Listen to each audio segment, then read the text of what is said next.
Taj, you touched on my second question, and it's so interesting that you did that. Now, naira continues to appreciate one way or the other. We've seen series of arguments around this, people making different positions around why it is appreciated. But to me, I would ask you, how sustainable is this? It's on the one side, and on the other side, you are the economist and the professional here. Is our currency appropriately priced at the moment? So if we look at the currency and, we touch on the appreciation that we have seen for the currency in the past, 2 to 3 weeks, I recognize that, number one, the CBN has done, a lot of background work, starting with, policies, starting with reforms in the banking sector to start with. The net open position of banks, which are now required, to be zero. The second element is bringing back the BDCs to the, official foreign exchange markets. Another key element, around ensuring that there is a lot of transparency, in the market in terms of pricing. And another element, for consideration that I know has also underpinned the appreciation of the currency is supply to the BDC operators. So if we bring all this together, I think they largely speaking explain the reason that we have seen the appreciation of the currency. That is on the front of the CBN's actions. Let's take a look at monetary policy decisions. We have seen a much tighter monetary policy stance by the CBN with around 600 basis points increase in the policy rate year to date, with also an increase in the CRR to 45% currently as we speak. All these elements are pointing to a much tighter monetary policy stance by the CBN, and that has largely speaking helped yield on fixed income instruments to be elevated.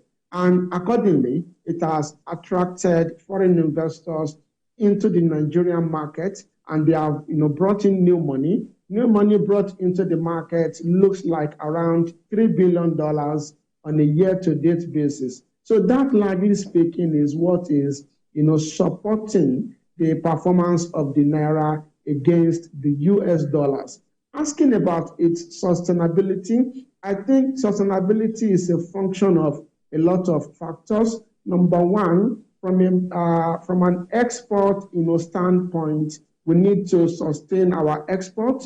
We need to improve on the value of export and slow down as much as possible on our import. That can ensure that we have a better balance of trade in that regard, that can underpin the FX reserves and also underpin the ability of the CBN to defend the currency or to be able to supply to the market. The second element to my mind is what I consider a much lower hanging fruit. A much lower hanging fruit because it is borrowings, and we have heard about a couple of borrowing channels that the fiscal authorities looking to consider. And once those channels are tapped, we are going to see inflows that will also underpin our foreign currency reserves. I think, to my mind, through the end of this year, the outlook for the naira is positive. The final question is around the fair value of the naira. At Chapel Hill Denham, we estimate that the fair value of the naira to a dollar is around 900 level. That sounds good. Sounds really good. Let's go to another topical issue, which I know, of course, the IMF and World Bank has been telling Nigeria, drop subsidies. Now we've taken out subsidies on PMS. We've taken out subsidies partly on electricity tariff, which is biting hard. Mr. Tajina, I like your reactions to all of this. But many are saying that if finally Dangote Refinery, Port Harcourt Refinery, even there's a statement to that today that's saying fuel could sell as low as 500 naira. Some are also saying on another side that it seems subsidy is crippling him back. a lot of questions around this. How does all of this come to you, and what do you make of it? I think the reality that I believe Nigerians have to bear in mind is that we have some elements of subsidy that is, back into the system. Because if there were no elements of, subsidy by now, we should be talking about, buying, fuel at around, 1,000 or thereabout, given where global crude oil prices are, and also given the outlook for global crude oil prices, it is likely that the per liter price of fuel goes to like 1,500, 1,700 levels. But if we bear in mind the activities of Dangote refinery, I think the activity of the refinery is a lot more compelling than some of us are thinking about it. From an economic growth standpoint, it is compelling. Bear in mind that this business was not operational last year. So now we have it this year being operational. It is going to be an additional growth engine to the Nigerian economy. The other refineries that are owned by the government are also going to come back to operation to underpin the overall economic activity of the country. From a GDP standpoint, it is a lot enormous in terms of impact, in my view. The second thing around it is around the prices of fuel, which I believe is going to be positively impacted.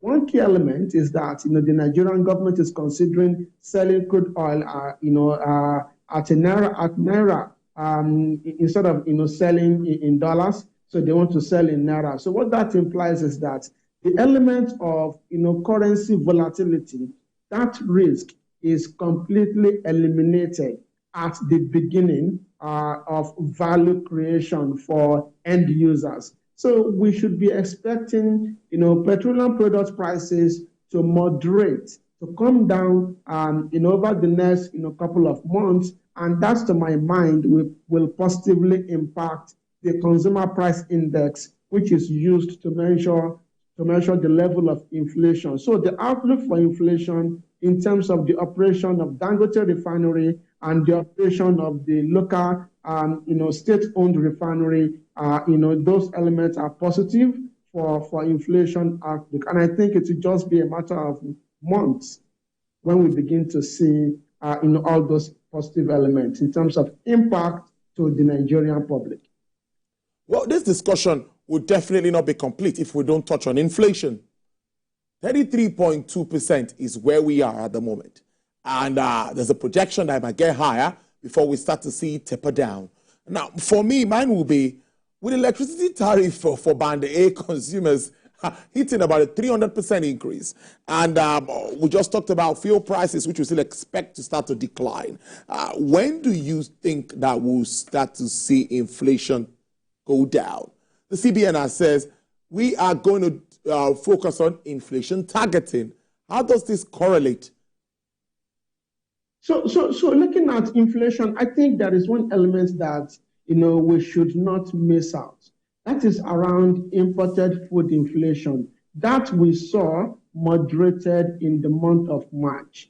Taking a look at that index that moderated in the month of March, it had a positive impact on food inflation on a monthly basis. If we look at inflation month-on-month inflation moderated in the month of March. We recognize that food inflation, for instance, has gone above 4% on a monthly basis, but we have started to see moderation, largely because of the moderation in imported food inflation. So what is playing out there is the result of the stability of the exchange rate, which is the work of the CBN in this regard. So my sense is that in as much as we continue to have stable FX,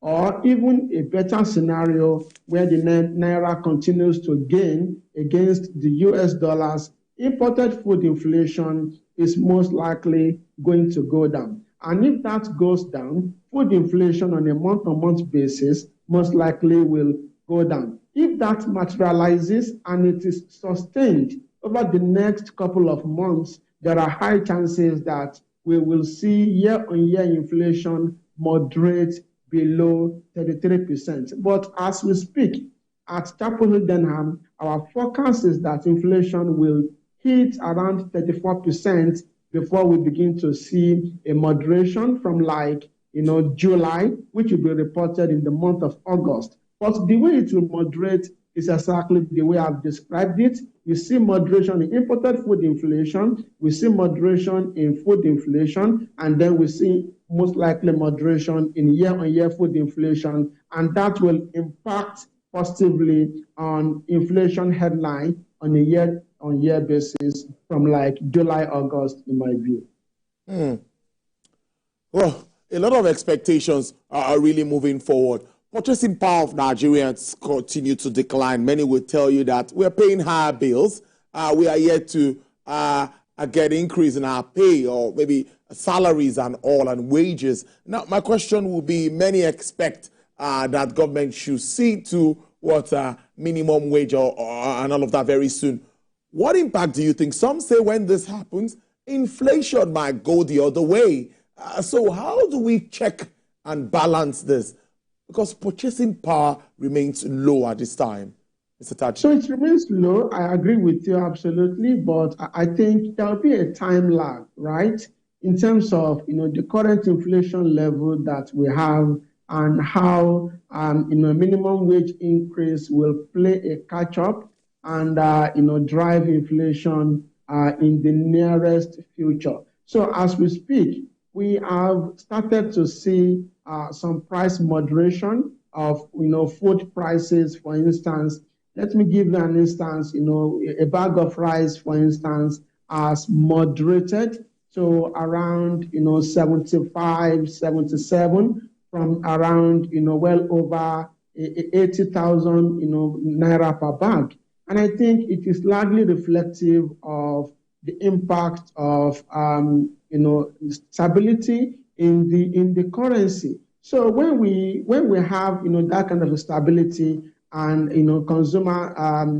consumers' pocket should be a lot should have some should be able to buy some goods at a much lower prices compared to where they were before. But in terms of wage increases, Nigerians, largely speaking, need wage increases in the short term. But that cannot completely solve our current challenges. What I believe is sustainable is ensuring that the cost of doing business comes down significantly. When the cost of doing business comes down significantly, what it means is that the prices of products and services will be relatively stable. There will be no abnormal increases in prices. If that is the case, then whatever wage we earn as Nigerians, we will be able to afford goods and services, and there'll be less of an impact of demand pulled inflation. I think that would be to a medium to long term outlook. But in the short term, no doubt, when you see a wage increase, you most likely are going to see inflation being negatively impacted in the short term. Finally, Mr. Taj, this question comes up again and again. Do we have that handshake between the fiscal and the monetary side?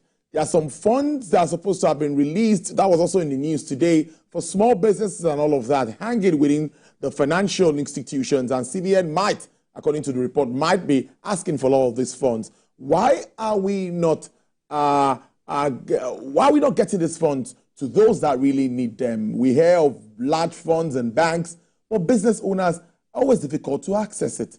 Can we wrap up on that note? Yes, we can. But I think, broadly speaking, I think there is some level of handshake, between the monetary authority and the fiscal authority. And I can say comfortably that, this is one of the periods, that we have seen, such a handshake. But in terms of, for some form of disbursement, I think, one could look at the area of, bureaucracy. It could be that the process the procedures, put in place are not, that business friendly as they should. Those could be some of the areas that, they will be looking at. And I think also in a contractionary, in a monetary environment, you don't really want to roll out, so much in terms of access to loans. Bear in mind that, the CBN last week, cut the loan to deposit ratio of banks, to 50% from 65% at the minimum level. So what that means is it is a contractionary, monetary policy stance. So I think that there could be caution around that on the part of the CBN, in trying to ensure that, they do not, give too much to the economy in an environment where they are trying to control inflation. It could be that, in my view. Well, it's a good way to live it. Director, Research and Strategy, Chapel Hill, Denham. Mr. Tajuddin Ibrahim, it's always nice having you on the show. To enjoy your week. Thank you. And you too.